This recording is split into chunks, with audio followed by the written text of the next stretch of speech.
We are going to enter in a very privileged session this afternoon, having 4 very significant experiences.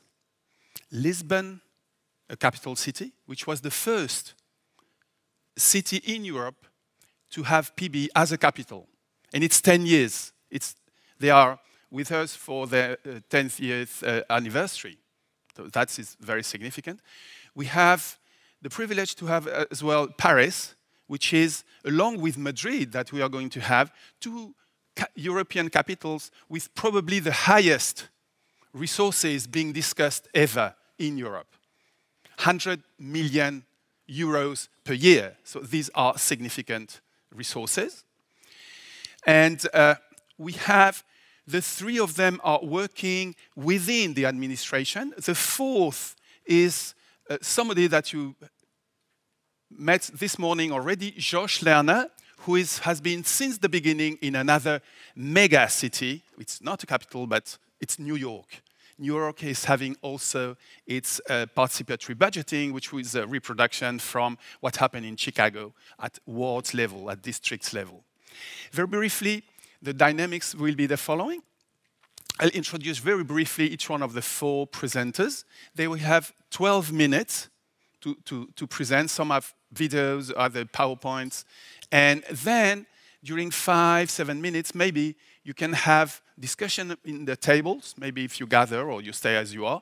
And then we would have a dialogue during 20-30 minutes. So prepare your questions. What we had here, so it is. Yeah. So we had 4 questions, and maybe just to focus a little bit the discussion and be different from others. The first, we had 4 questions to the presenters. What are the key moments and aspects that PB processes in your city? What makes your case, Paris, Madrid, unique? What is unique? The second is, what are your key achievements? Because it's many times we spoke a lot about PB, but what has been achieved? What have been your results? Then the number 3 is, what are your key challenges? The things that have not worked that well that you are facing today, the challenges that you are expecting as well for the future. And the 4th is, what are the key lessons? Okay? Short presentation. First, we're going to have Coline Berthaud. Coline is from, please, and you can join. Coline is in charge of PB, and she works in the cabinet of Pauline Véron, who is at the mairie de Paris. Coline has an experience very unique in the administration, both as a politician from the political side and the administration in the parliament, in the region of Paris, which embraces the city of Paris, at district level, called arrondissement in French. And she has been now on service for the last 2 years or 3 years nearly, and the PB started in 2014. Then we listened to Josefa Rosado. Please, Josefa, come here, who is a technician as part of the team of participatory budgeting in Lisbon. Josefa is a true, I would say, Portuguese. She works in Açores. She's coming from the Alentejo in south, lives outside in the periphery, and now works in Lisbon. And she has been part of the team, I mean the small team in Portugal and in Lisbon over the last 5 years. Then we'll listen to Lerner. Josh is both a committed activist and I would say has been producing very interesting books and stuff, made his PhD on making democracy fun, which is something of a challenge. And worked on Rosario. This is where we met, as I'm more a Latin American-based person.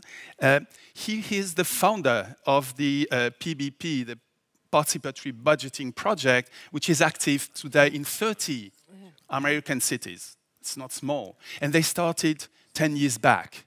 So it's an impressive sort of development. And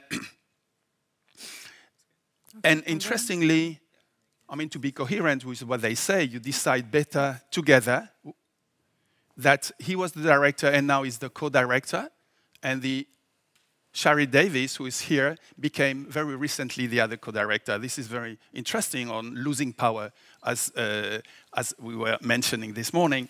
And we close the session with Miguel Arana Catania, who is in charge of PB and is the director of citizen participation. And Miguel is coming from a very strong activist sort of involvement as a take in PB. And they all come from the digital generation. As you will see, they are young.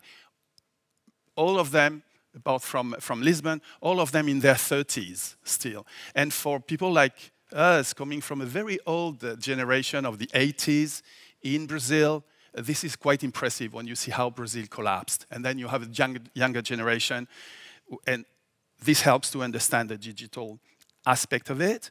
And he was part of the 15M, right? The 15M, I suppose you know that, and the Indignados movement. And what is interesting is that this movement have been taken power in very significant cities like Madrid, like Barcelona, small and big in Spain. So this, in terms of building new spaces for democracy, is quite impressive. These 4 cities, for me, are part of a new general trend worldwide, which is that the capital cities, or mega cities like New York, are taking the challenge of PB. This is new. You have Seoul in Korea, Bogota in Colombia, Montevideo, which is an old one, but it's a whole string of cities from capitals who are taking the challenge with a lot of complexity that it means. And what is more interesting is that in most cases, 3 out of the 4, these are from the left and the social movements. So it's a new shape that I hope that you will appreciate.